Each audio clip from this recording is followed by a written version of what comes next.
Hello, Georgetown. I'm Beverly Enos, and this is Spotlight Georgetown. You can always find us Fridays, Saturdays, and Sunday mornings at 8 a.m. and evenings at 8 p.m. Sometimes you'll find us at other times, middle of the afternoon, middle of the night. Sometimes we're on, but those are the standard times. If you would like to be part of the process, we'd love to have you. We have lots of computers and cameras, and we can teach you how to run the cameras and run the computers. If you'd like to be in the hot seat with me, you can do that too. Just let me know and we'll make sure that it happens. Now, today we're talking to Dick Boucher, and he is talking to us about locomotives and trains and live steam model locomotives. Live steam model locomotives.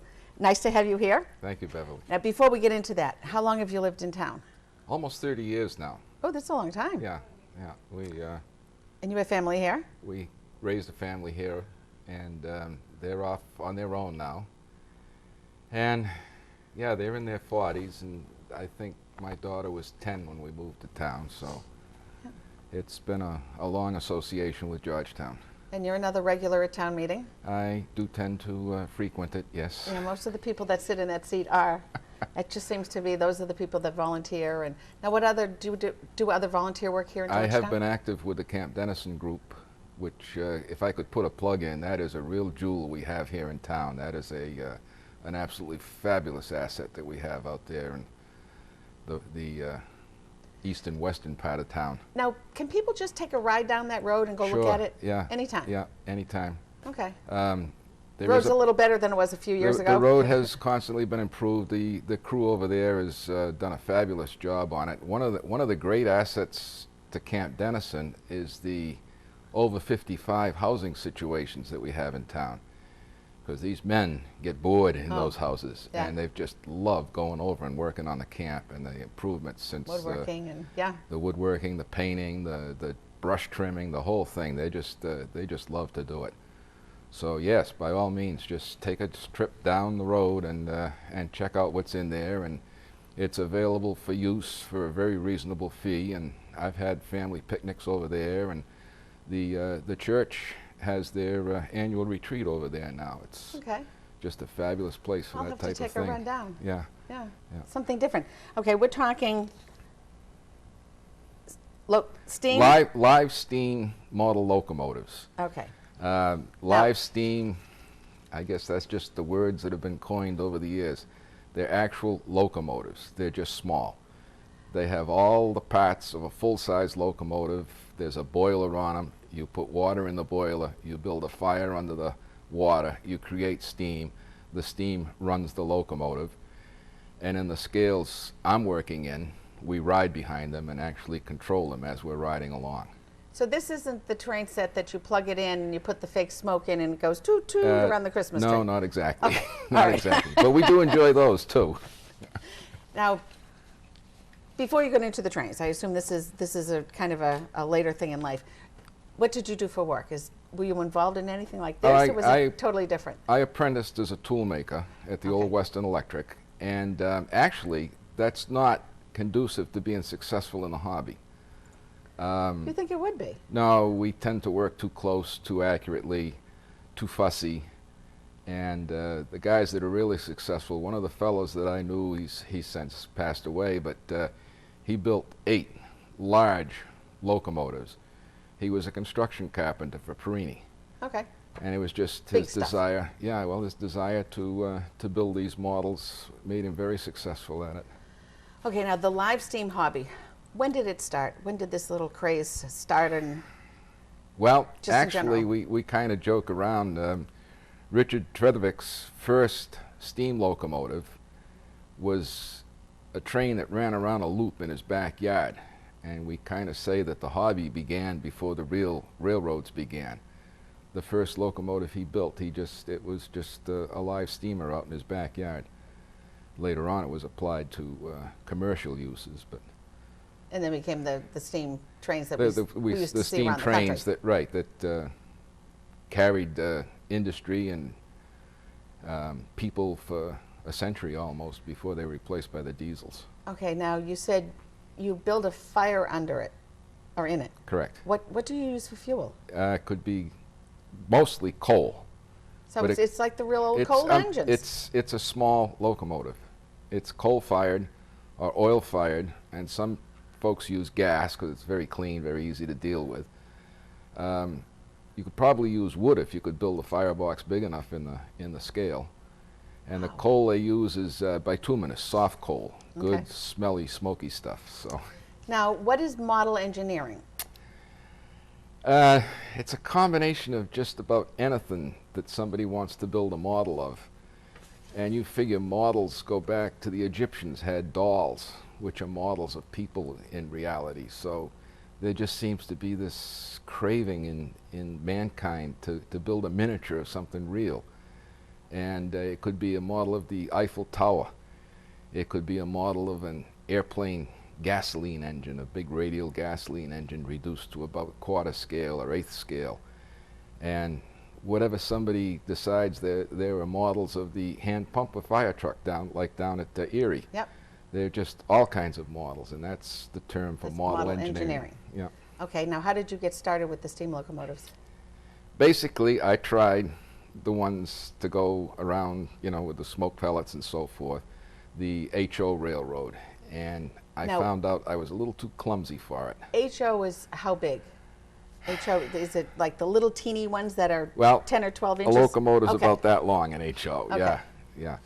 And it just wasn't working for me, and it took space that I didn't have, which now if you saw my shop, you'd realize that, oh, I did have the space. I just didn't know how to utilize it at the time. So that's the But- type of thing you see, they have a big setup over at the fairgrounds, the Correct. Topsfield Fair. Correct. Okay, yeah. that's the stuff that goes around the Christmas tree. That's O gauge. That's at the fairground, and yeah, that's wasn't That's much really. smaller. But that's how you get started. That's how I got started. I just kept looking and looking, and I tried HO, I tried S gauge, and then one of the engineers at work was interviewing a fellow. As a matter of fact, I got to draw back here a little bit. He was building a live steam locomotive, and I got to know him through work, and I got to see it, and I says, wow, this looks like something that could be really interesting and fun. And this was, I say, probably around 1970, 71. And so I started pursuing, finding machine tools and finding parts to build a thing with. And then a little while later, the engineer came down to my workbench. He says, hey, I just interviewed a guy for a job. He belongs to a club out in Holliston, the Washacom Live Steamers. And so I got the address and the particulars for it, and I went out there, and I fell in love with the hobby. I mean, here are these things running around this fellow's backyard, and it was nirvana down in his backyard. This sounds like just the boyhood dream of when you were 10. Well, yeah, the This only is the difference boys and their between men toys. and boys is the size and cost of their toys. That's Sure, right, that that's follows right. right through on this, yes. So what are the size of the locomotives? Well, I know a fellow up in Hampstead that has an N gauge.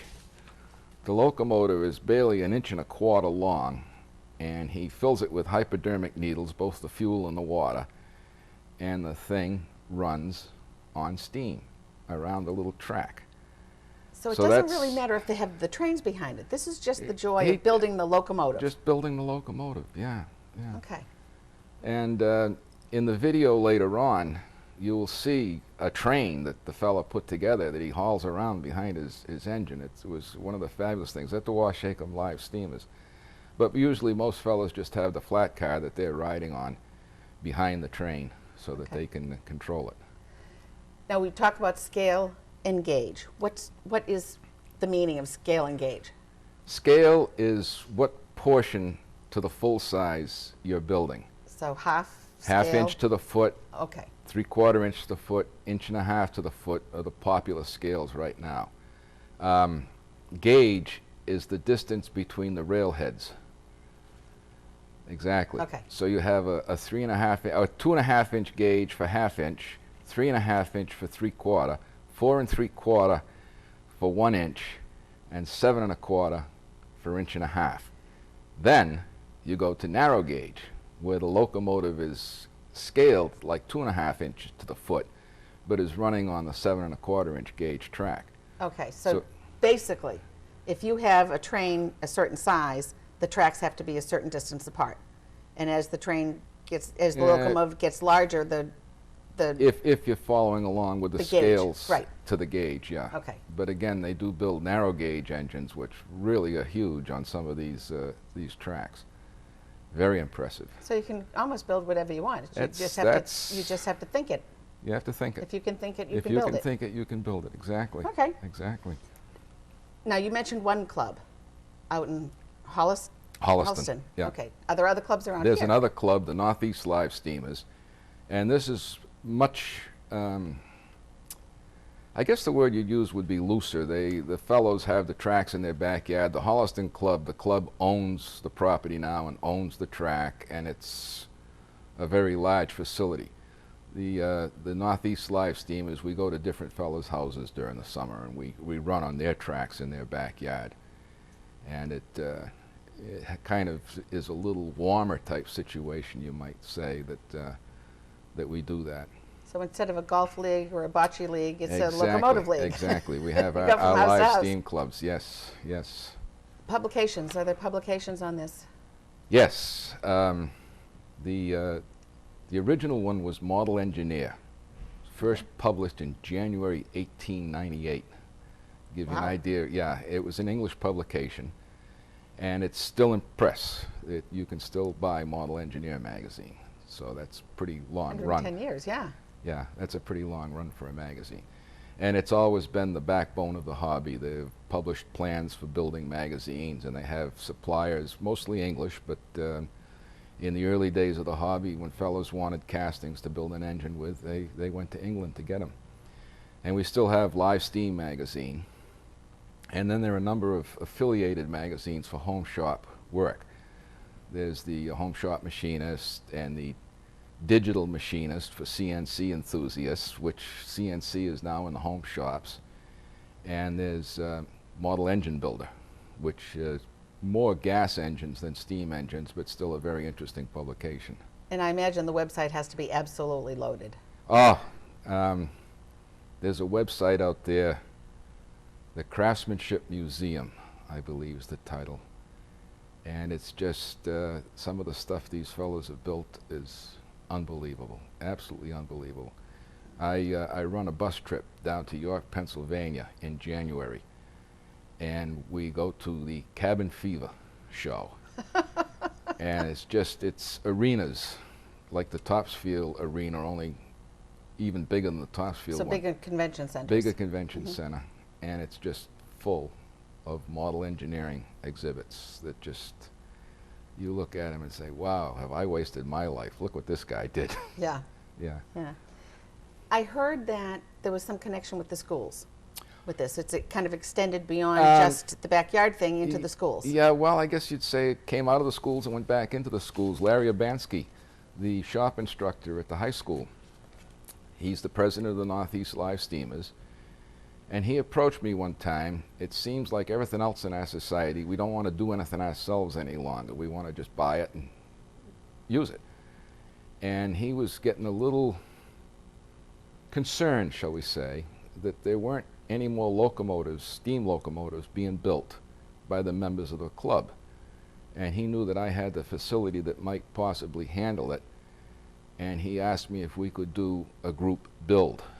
And I said, yeah, and I laid some ground rules, because we tried it in the past, and it wound up just being coffee hour evenings and not getting anything done. So we laid some definite ground rules. And originally 4 fellows come in. One of them was 13, another one was 15, and there was a 20-year-old and a 40-something, and Larry. And we started building the locomotive that's on the floor here. And we started building 5 of them, one for each of the fellows doing the building, and one for me at the end. So I finally would acquire a locomotive that would be running, and these guys would be the push needed for me to keep going. And we started off, I say, with the 4, and it's up to 7 now that come over Monday nights as an extension of the club. And they just, the rest of them know they're not going to get a locomotive at the end, but it's just the learning curve that they're getting, how to run the machines and how to make the parts, that they're all quite thrilled about. So Larry brought it here. Now he's brought it back to the school, And he's had the students at the school in their CAD design work draw up the possible next locomotive we're going to start building. So it's part of the technical design It's part classes. of his technical design class, yeah. Yeah, so it's... So that's nice that it kind of goes around. It goes around, yeah. and again. And again, Yeah. yeah. Where does one acquire one of these? Now, you said this group decided to build them, Right. but a lot of people, as you stated, they just want to buy something. They just want to buy something. So where would they do that? Just patiently wait till somebody decides they want to sell theirs. You Okay. keep your nose and ears and, you know, you pay attention. At the Washaken Club, there are a number that have swapped hands recently. The Northeast Life Steam is not so much so. So it's not something you can go through the find yellow them pages, on, look it well, you up. can find them on eBay now and on Craigslist, I imagine. Yeah, there's a whole section involved to steam models on eBay now, so you could find something there. But But it you're buying a actually- pig in a poke, you Yeah. know. You don't know just what condition it's in. A fellow I know recently bought one he was quite excited to get because one of the fellows since passed away at Washaken had built it, and he got it home and the boiler was no good, so it was kind of disappointing. So you have to be careful. You have to be very careful. If you're going to build your own, Mm-hmm. how long does it take to build? I've been 30 years and I haven't really finished one yet. But other guys, George Hildreth that I mentioned earlier, he'd build one in a year and a half. He just had the knack to do it, and he just would. Now, when you say build it, you can't just go out and buy parts for this. You have to make the parts. You can buy castings, which are just rough hunks of iron. The locomotive we're building, we started with a block of cast iron that was 4.5 by 3.5 inches. And we've sliced it and carved it, and we've made the cylinders out of it, we've made the wheels out of it.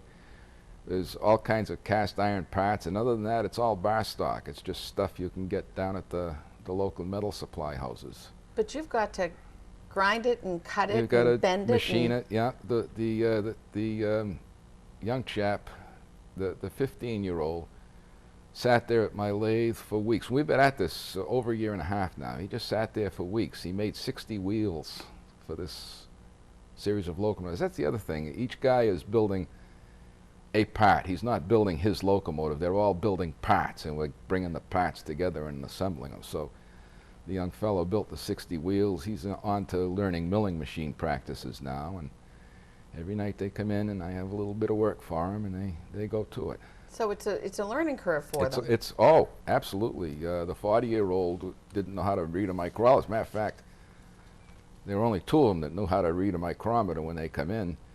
And every Monday night I'd have everything laid out for them and, you know, the instructions on how to do it. Now I just hand them the drawings and say, go to it. This is what we need now. So it's Now, how often does this group meet? just once a week. Once a week. Once a week, yeah. Once a week on Monday nights at your house. I can see people peeking in the windows Yeah. now just to see what's going on. So can I look and see how this is done? What do the numbers 040 and 464 mean? Those are the white wheel arrangements. The white wheel? White, well, this is white. No, white was the name of the fellow that came up Okay. with it. It's not a color thing. No, no, it's not a color. Yeah, that's confusing. The real railroads had to specify their different classes of locomotives, and they decided to do it by the wheel arrangement. So the 040 would be a switch engine. It would be no pilot truck wheels, 4 driving wheels, no trailing truck wheels. The 462 would be a Pacific type with 4 pilot truck wheels, 6 driving wheels, and 2 trailing truck wheels. Okay. Now you think of your little train running around the living room floor at Christmas time. The Lionel's, the most popular one was a 242. 2 pilot truck, 4 drivers, and 2 trailing truck wheels. Okay.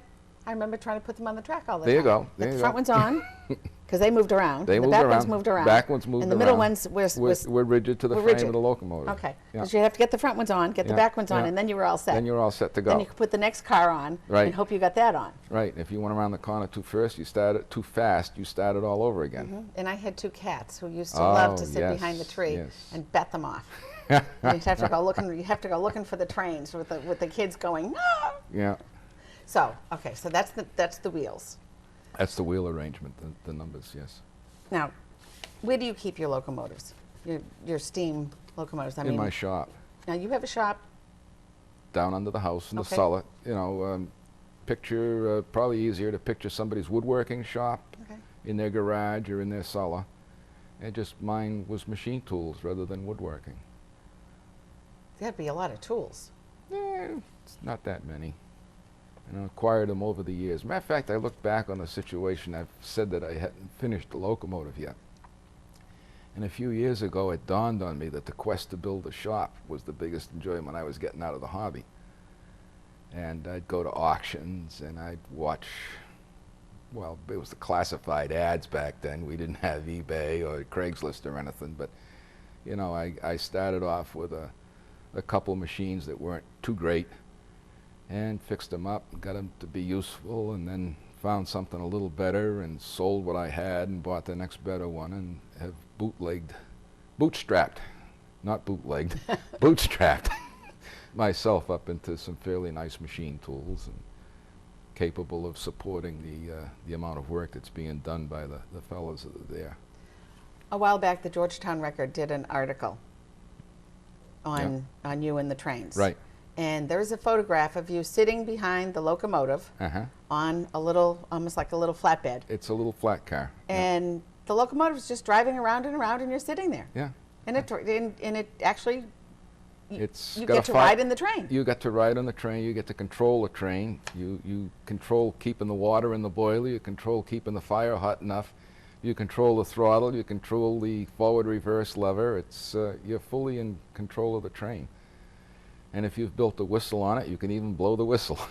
So you're the guy running the train. You're the guy running the train. That's the whole idea from the hobby. And that's the coolest part. It is. It really is. It's just when you get behind a steam engine, you know, as we deal with internal combustion engines, when we want to make a car go, we have to step on the accelerator a little bit and then let the clutch out, and there's a lot of noise and commotion as it gets rolling. Yeah. With the steam, you just open the throttle and just wait a moment or two till the pressure builds up in the cylinders, and then the train starts moving out. No noise, quiet, and then all of a sudden it'll go chuff, the first exhaust blast coming up the chimney. And amazingly enough, the Stanley Steamer automobile is the same sensation. You open the throttle and the car just takes off. There's no noise, no confusion. I can hear the chugga chugga chugga chugga Yeah, chugga chugga yeah, going yeah, on. Yeah. You said earlier that you go to some of the trade shows or the big conventions. Mm-hmm. Do they have the trains set up there? I mean, in the booths that people can watch them ride around or take rides on them? Or? They have the G gauge, the Garden scale set up on a large track, and these fellows are running steam engines in G gauge. And last year, some fellows from Nashua brought down some diesels and had them running on the floor. Okay. And they had a little switching arrangement there that they could run the trains back and forth, and the spectators could operate the trains. And one of the big hits of the show for my wife back years ago, my younger son loved the little hand crank hand cars up at Canopy Lake Park. Yeah. And there's somebody that's gone back to manufacturing something very similar, and my wife just had to take a ride on that. This just sounded something that I didn't even know was out there. Well, it's, you know, there are all kinds of things out there that we don't realize are out there, and yeah. And, you know, there are always guys in their garages working on their street rods or their Yeah. 55 Chevys Yeah, or their whatever their other hobbies are. But boats. they're boats. Yeah, yeah. So these are the steam locomotives. These are the steam locomotives. We just hibernate in our cellars, and you know, originally it was just, we called them lone wolves, or they called them lone wolves. Back in the 30s, they were just individuals building. Onesies. Mhm. And then a fellow from over in Boxford, Carl Purington, he decided to form the Brotherhood of Live Steamers. And this would enable these fellows to get together with each other and communicate. And he started sending a book out. It was called the Traveling Railroad Book. It's still in his family, and his grandson has him now. And he'd send the book to somebody, they'd put some pictures of their work in it and write a little story about it, and then send it on to the next guy. And the book kept traveling around and kept getting filled page after page. And I think, don't quote me, but I think there's 4 or 5 volumes of it by the time it finally ended. Wow. But the Brotherhood, and as communication improved, you know, we got to be a little easier to get back and forth to talk to each other. The book stopped going around. You know, it would be an email. Yeah, exactly. It's email. There's lists that the guys communicate with each other with. And his son, Charlie, designed this little engine that we're building. And he was telling me the other night, Charlie comes over Monday night just to enjoy the group, you know, be in with the fellas. And he was telling me the other night he and his wife had gone to Montreal to join some live steamers up in Montreal in a Model A Ford. And it was a 2-day trip, a full 2-day trip for them to get up to Montreal back in those days. So there was some traveling going on even back at that time, and now of course they go all over the country pursuing the hobby and running on different fellas' tracks and so forth. So Have we missed anything? This is just too interesting. I don't know. It's just a very difficult subject to talk about. So it is so big and broad and huge. There are so many facets to it that it's difficult to think of what else I might be able to. Well, I want to thank you for sharing your hobby with us. Thank you very, very much. Thank you, Beverly. And if anybody wants to find out a little bit more, they can contact you here in Georgetown. They You're, could you're contact listed in me the here book. yeah. You're listed in the book. Yeah. And don't forget, we're going to have you stay tuned, because at the end of the show today, we're going to actually have a video. And it shows some of the steam locomotives from 1971 and for a few years 1971, following for a few that. years, yeah. Those little children in the picture are my 40-year-old children, so they give you an idea of how long my family's been into it. And both of my sons are interested. And my daughter has been a great fan of running these things, so it's So been we get to see the family. you'll get to see the the family videos. You'll get to see me before I had a beard. Okay. Well, again, thank you very much for joining us. Thank you. I'm Beverly Enos. This is Spotlight Georgetown. You can catch us every Friday, Saturday, and Sunday at 8 a.m. and 8 p.m. Don't forget to stay tuned for the video. Thanks for joining us. Bye for now.